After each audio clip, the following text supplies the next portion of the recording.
ना जाने कितने साल पुरानी है ये हवेली। आसपास रहने वाले लोग कहते हैं कि ये हवेली भूतिया है, क्योंकि हर रात उस हवेली से आग की लपटें निकलती दिखाई देती हैं। लोग तो ये भी कहते हैं कि जो भी उस हवेली की तरफ गया वो कभी वापस लौटा ही नहीं। तुम लोगों को कितनी बार समझाया है कि उस हवेली की तरफ मत जाया करो, फिर भी तुम लोग बाज नहीं आते। मुखिया जी, मैंने शंभू को बोला था वहाँ नहीं जाने, लेकिन वो तो शहर में रहता है, भूत प्रेतों की बातों को नहीं मानता। हमने उसे रोका तो उसने हमारा मजाक बनाया और हवेली की ओर चला गया। राघवेंद्र, रजत, दामिनी, ऋचा उदयपुर में छुट्टियां बिताकर वापस अपनी कार से उसी रास्ते से लौट रहे थे। उस समय रात के 10 बज रहे थे। मैंने सुना है वहाँ पुश्तैनी नाग नागिनों की फोटो लगी हुई है, जरा हम भी तो देखें नाग नागिन कितनी सुंदर होती है? वो ये सब बातें करते हुए जा ही रहे थे कि एक काली बिल्ली ने बिल्कुल उस हवेली के आगे उनका रास्ता काट दिया। गाड़ी स्पीड में थी, इसलिए रजत ने जब गाड़ी रोकने के लिए अचानक ब्रेक लगाया तो सभी को थोड़ा सा झटका सा लगा। अरे क्या हो गया? बिल्ली ने रास्ता काट दिया था यार, इसलिए गाड़ी रोक दी। लो जी, अब तेरी बिल्ली भी चली गई, अब हम लोग भी चले। उसके बाद उसने गाड़ी स्टार्ट करने की कोशिश की, लेकिन लाख कोशिश के बावजूद वो स्टार्ट हुई ही नहीं। यार ये गाड़ी को क्या हुआ, स्टार्ट ही नहीं हो रही। अब इतनी रात को मैकेनिक कहाँ मिलेगा? यार ये सामने किनकी हवेली दिख रही है? चलो ना फिर हम उनसे कोई मदद मांगे, या कम से कम आज रात को यहाँ रुकने का जुगाड़ हो जाए। वे सभी पैदल ही सामने की हवेली की ओर चल पड़े। अंदर से वो हवेली बिल्कुल अजीब लग रही थी। हर ओर मकड़ी के जाले ही जाले दिख रहे थे। अंदर आते ही उन्हें किसी औरत के लोरी गाने की आवाज सुनाई देने लगी। आचारी निंदिया निंदिया रानिया जा, छुटकी को सुलाने निंदिया रानिया जा। उन्हें औरत की आवाज तो आ रही थी, लेकिन वो दिख नहीं रही थी। वो अभी बातें कर ही रहे थे कि ऋचा की चिल्लाने की आवाज उनके कानों में पड़ी। सभी इधर उधर देखने लगे, लेकिन ऋचा उन्हें कहीं दिखाई नहीं दी। तभी रजत की नजर अचानक ऊपर गई। उसने देखा कि ऋचा हवेली के बड़े से झूमर से लटकी हुई है। रजत, मुझे बचा लो रजत, वो मुझे मार देगा, मुझे यहाँ से निकालो। वो सभी कुछ समझ पाते उसके पहले ही ऋचा का हाथ झूमर से छूट गया।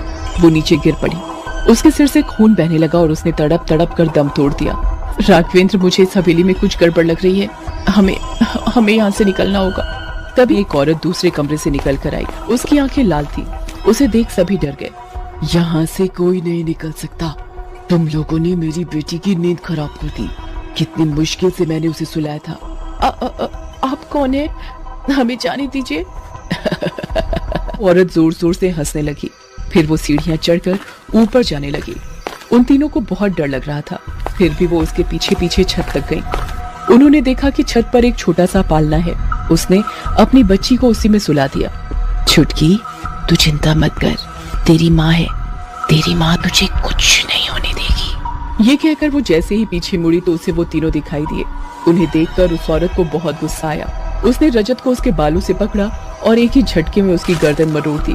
पल में उसका शरीर सजीव से निर्जीव में बदल गया। फिर से तुम लोग आ गए, हवेली मेरी है, मेरी। ये कहकर वो औरत राघवेंद्र और दामिनी की ओर झपटी। राघवेंद्र, चलो भागो यहाँ से, नहीं तो ये हमें भी मार देंगे। राघवेंद्र भागने की कोशिश करता है, लेकिन ये क्या, वो तो भाग ही नहीं पा रहा है। उसे ऐसा लगता है किसी ने उसके पैरों को बांध दिया है। दामिनी, मैं भाग ही नहीं पा रहा हूँ, ऐसा लगता है किसी ने मेरे पैरों को जकड़ लिया है। अभी वो औरत नीचे आती है। मैंने कहा ना, कोई यहाँ से वापस नहीं जा सकता।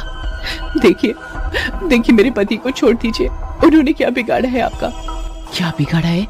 तुम लोग सुमेर सिंह के आदमी हो ना, जिसने इस हवेली के लालच में मेरे पति को मार दिया, फिर मुझे और मेरी बेटी को भी जला दिया जब हम सो रहे थे। ये हमारी हवेली है, हमारा घर है ये, यहाँ कोई नहीं आ सकता। देखिए, मैं किसी सुमेर सिंह को नहीं जानती, प्लीज हमें छोड़ दीजिए। लेकिन उस औरत ने उसकी एक नहीं सुनी और राघवेंद्र का सीना अपने नाखूनों से फाड़ दिया। ये देखकर दामिनी डर से कांपने लगी, लेकिन फिर भी उसने हिम्मत नहीं छोड़ी और वो हवेली के बाहर भागने लगी।